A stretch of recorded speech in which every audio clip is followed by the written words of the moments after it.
Caroline Hagedorn appears to live a pretty typical life. A wife, mother, and registered nurse. On the inside, Caroline says she felt anything but typical.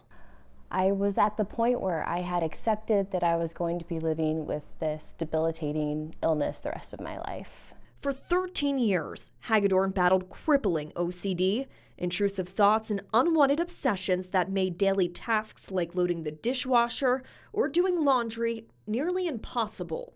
Contamination fears that kept her from walking in the backyard and stole her ability to be a bedside nurse.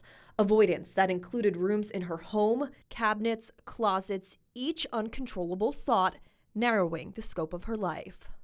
It took a lot of the joy out of my life. Driving was very hard. It would take me about twice as long driving to places due to circling back and rechecking. Hagedorn says she was a prisoner to her own mind, no medication providing a key to freedom. It was a documentary featuring a man that suffered from OCD and was part of a psilocybin clinical trial that provided Hagedorn with something she had lost: hope. I felt like we had a lot in common, and it kind of brought us both to tears. It made me feel hope that there was maybe something there that could help me. Hagedorn was accepted into a clinical trial at Johns Hopkins. Therapy and physical assessments led to 2 psilocybin sessions, 2 doses in capsule form, 2 weeks apart. It almost felt like a rewiring of my brain that happened that day. It gave me back control over my OCD, which I had felt so out of control for so long. And it gave me that back. The relief, instant. I remember looking at him and saying, I don't know if I'm going to have OCD when I leave this room. When Hagedorn returned home, that relief continued. Tasks that took hours now only took mere minutes. Anxiety eased, fears dissipated, and compulsions marginally present, if at all. All of that with no side effects or maintenance medications.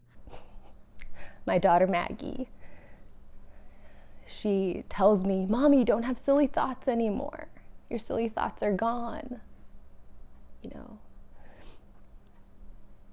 that is the best part. Hagedorn testified at the Indiana State House. House Bill 1259 establishes a therapeutic psilocybin research fund, lawmakers greenlighting that research. Richard Feldman, a physician and former Indiana State Health Commissioner, heard the testimony and was impressed.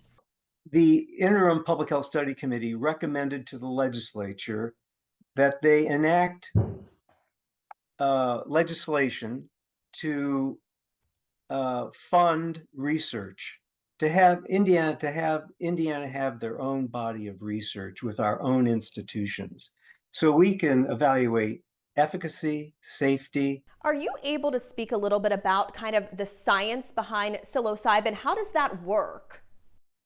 It works through affecting a serotonin receptor in the brain. And I think it's a different receptor than the usual receptor for an SSRI antidepressant. Simply put, Feldman says it's a brain reset. And I can imagine people in the community are going to be surprised and say, hey, like, are we jumping from point A to point Z? And I'm wondering, as a physician, some people might say, how about medical marijuana? Can you explain, is that something that would typically treat this, or is this treating something totally different and kind of works a totally different way? The issues, like for instance, with marijuana are so complex. You have legality issues. You have diversion issues with other, street drugs.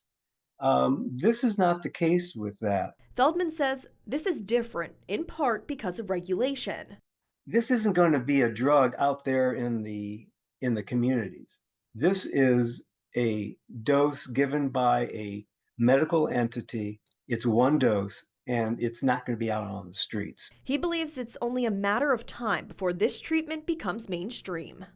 Thanks for watching. Here's another story you may like, and subscribe to the WSBT 22 YouTube channel.